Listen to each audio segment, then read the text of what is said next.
Salam saudara pendengar yang dikasihi oleh Tuhan Yesus Kristus. Salam sejahtera buat saudara semua dimanapun berada pada kesempatan yang berbahagia hari ini.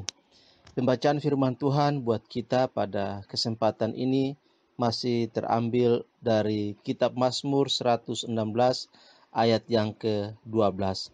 Kitab Mazmur 116 ayat yang ke-12, demikian firman Tuhan. Bagaimana akan kubalas kepada Tuhan segala kebajikannya kepadaku? Bagaimana akan kubalas kepada Tuhan segala kebajikannya kepadaku? Demikian pembacaan firman Tuhan buat kita pada kesempatan yang berbahagia hari ini. Saudara pendengar yang dikasihi oleh Tuhan Yesus Kristus, kita masih berada pada topik kelanjutan dari pembahasan tentang makna persembahan kepada Tuhan bagian yang kedua. Makna persembahan kepada Tuhan bagian yang kedua. Dalam bagian yang pertama saya juga sudah menjelaskan tentang topik ini. Saudara pendengar bisa menyimaknya dalam video saya yang terdahulu.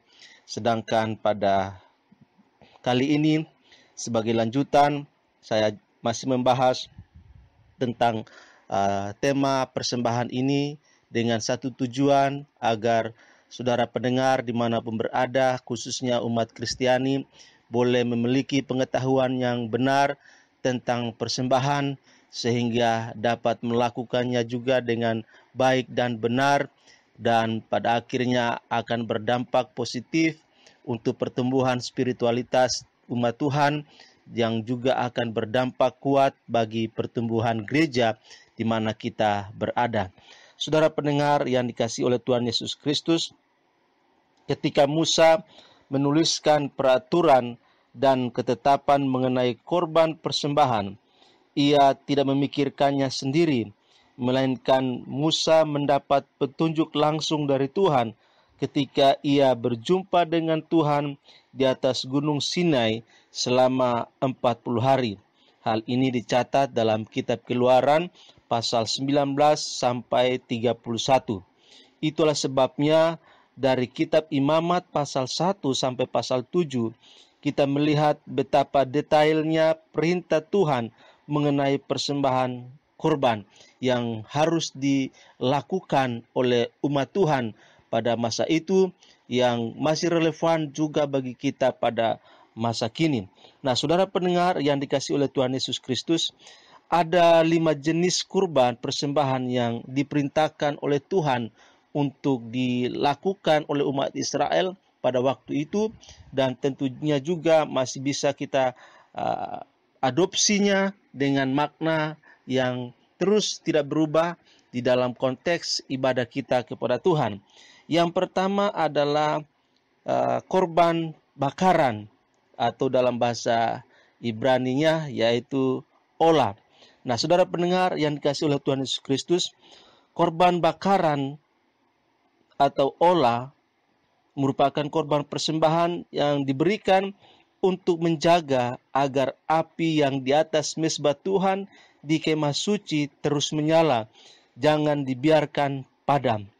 Tuhan berkata, tiap-tiap pagi imam harus menaruh kayu di atas mezbah, mengatur korban bakaran di atasnya, dan membakar segala lemak agar berbau harum. Harus dijaga supaya api tetap menyala di atas mezbah, janganlah dibiarkan padam. Imamat pasal 6 ayat 12 sampai ayat yang ke-13. Ini menjadi simbol relasi umat dengan Tuhan yang harus terus dijaga agar tetap hidup, tetap harum, tetap kudus, dan tetap berkenan di hadapan Allah. Saudara pendengar yang dikasihi oleh Tuhan Yesus Kristus, inilah jenis korban yang pertama yang dicatat di dalam Alkitab, bahwa umat harus senantiasa menjaga relasinya dengan Tuhan. Jangan sampai relasi dengan Tuhan menjadi terganggu, relasi dengan Tuhan menjadi padam, relasi dengan Tuhan menjadi kering, relasi dengan Tuhan tidak ada maknanya. Itu sebabnya olah korban persembahan bakaran ini dijaga tetap menyala, Demikian juga dengan kehidupan kita pada masa kini. Kita juga harus menjaga relasi kita dengan Tuhan agar api rohani kita terus menyala, terus hidup, dan terus berkenan kepada Tuhan. Kemudian korban persembahan yang kedua yaitu korban sajian atau minkah. Minkah, korban sajian atau minkah. Saudara pendengar yang dikasihi oleh Tuhan Yesus Kristus, korban sajian ini adalah korban syukur atas apa yang kita dapatkan sebagai nafkah dari dalam hidup kita. Seperti Kain yang mempersembahkan kurban persembahan sajian dari hasil tanahnya, dan Habel yang memberikan kurban persembahan dari anak sulung kambing dombanya. 1/10 hasil terbaik dari pekerjaan dipersembahkan kepada Tuhan. Dikatakan dalam Imamat pasal 2 ayat 1, apabila seseorang hendak mempersembahkan persembahan berupa korban sajian kepada Tuhan, hendaklah persembahannya itu tepung yang terbaik, dan ia harus menuangkan minyak serta membubuhkan kemenyan ke atasnya. Saudara pendengar yang dikasihi oleh Tuhan Yesus Kristus, korban sajian ini merupakan korban yang dipersembahkan kepada Tuhan sebagai wujud syukur dan terima kasih kepada Tuhan atas segala berkat yang sudah Dia berikan melalui usaha kita, melalui pelayanan kita, melalui bisnis kita, melalui pekerjaan kita. Sehingga waktu kita membawa korban syukur kita, itu menandabuktikan bahwa kita mengakui bahwa semua yang kita capai itu datangnya daripada Tuhan.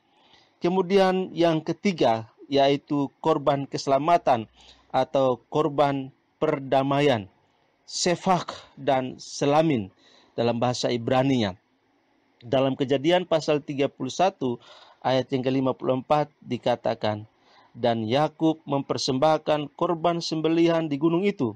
Ia mengundang makan sanak saudaranya, lalu mereka makan serta bermalam di gunung itu. Saudara pendengar yang dikasihi oleh Tuhan Yesus Kristus, korban ini merupakan ternak tak bercela yang dibawa ke hadapan Tuhan. Korban ini tidak berurusan dengan dosa, melainkan sebagai bakaran bagi Allah setiap kali datang ke bait-Nya. Saudara pendengar yang dikasihi oleh Tuhan Yesus Kristus, sebelum disembelih, pemilik juga harus meletakkan tangan di atas kepala binatang korban sebagai lambang keselamatan yang dianugerahkan Tuhan baginya, sehingga tidak binasa dalam dosa. Korban keselamatan dan perdamaian ini adalah pernyataan syukur atau sukarela kepada Allah. Saudara pendengar yang dikasihi oleh Tuhan Yesus Kristus, dalam perjanjian baru kita menemukan bahwa Kristus telah mempersembahkan dirinya sebagai korban keselamatan satu-satunya dan sempurna, sehingga ini korban keselamatan ini atau perdamaian ini merupakan simbol dari apa yang sudah dikerjakan oleh Kristus di atas kayu salib, sehingga Anda dan saya yang percaya Yesus sebagai Tuhan dan Juru Selamat secara pribadi, maka kita memperoleh hidup yang kekal, kita memperoleh keselamatan, hidup kita dipulihkan, hidup kita diperdamaikan dengan Allah oleh karena korban Kristus di atas kayu salib. Saudara yang pendengar yang dikasihi oleh Tuhan Yesus Kristus, yang keempat, korban penebus salah atau asyam dalam bahasa Ibrani-nya. Orang Yahudi membagi kesalahan atau dosa itu menjadi 3 tahapan, yakni mulai dari yang paling ringan sampai yang paling berat. Dosa yang ringan atau kesalahan itu disebut het, yakni apabila kita melakukan apa yang dianggap salah atau dosa, tetapi kita tidak tahu bahwa ada hukum atau aturan yang melarang hal itu. Jadi ini terjadi oleh karena ketidaktahuan atau salah memilih dalam salah mempertimbangkan. Itu het. Kemudian yang kedua disebut awon, yakni kesalahan atau dosa yang kita perbuat padahal kita tahu ada larangan atau hukum yang menyatakannya. Dosa ini dilakukan dalam kesadaran akan yang benar dan salah. Mungkin saja niatnya baik, tetapi tindakan tersebut tetap melanggar hukum Tuhan. Kemudian yang ketiga dalam pemahaman orang Yahudi tentang dosa atau kesalahan, yaitu yang paling berat, itu disebut pesah, yakni tindakan dosa yang dilakukan dengan niat jahat atau menentang dan melawan serta memberontak kepada Tuhan. Saudara pendengar yang dikasihi oleh Tuhan Yesus Kristus, korban penghapus salah itu diberikan untuk menebus kesalahan yang ringan atau head, di mana dosa yang dilakukan itu terjadi oleh karena ketidaksengajaan atau kelalaian. Misalnya secara tak sengaja melupakan janji dengan seseorang atau menabrak binatang piaraan orang lain hingga mati. Dalam kitab Imamat mengajarkan bahwa si pelaku harus mengganti kerugian lalu mempersembahkan korban penebus salah di bait Allah. Saudara pendengar yang dikasihi oleh Tuhan Yesus Kristus, Tuhan berfirman, jikalau yang berbuat dosa dengan tak sengaja itu segenap umat Israel, dan jemaah tidak menyadarinya, sehingga mereka melakukan salah satu hal yang dilarang Tuhan, dan mereka bersalah, maka apabila dosa yang diperbuat mereka itu ketahuan, haruslah jemaah itu mempersembahkan seekor lembu jantan yang muda sebagai korban penghapus dosa. Lembu itu harus dibawa mereka ke depan kemah pertemuan. Imamat pasal 4 ayat 13 sampai ayat yang ke-14. Inilah aturan yang Tuhan tetapkan ketika umat melakukan kesalahan. Kemudian yang kelima, korban penghapus dosa atau khatat dalam bahasa Ibrani. Saudara pendengar yang dikasihi oleh Tuhan Yesus Kristus, korban penghapus dosa ini dipersembahkan untuk dosa yang dilakukan dengan sengaja dan yang menimbulkan kerugian bagi orang lain, atau yang menimbulkan murka amarah Tuhan. Apabila umat melakukan dosa tersebut, ia harus mempersembahkan kepada Tuhan karena dosa yang telah diperbuatnya itu seekor lembu jantan muda yang tidak bercela sebagai korban penghapus dosa.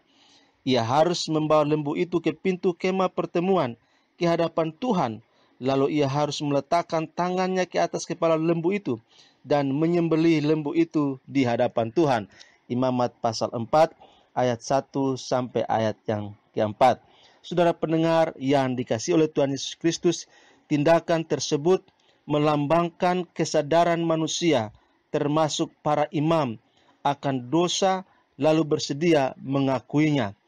Korban tersebut berupa lembu jantan muda yang disembelih dan dibakar di atas mezbah, namun hanya lemak, isi perut, buah pinggang serta umbai hatinya sebagai bagian terharum.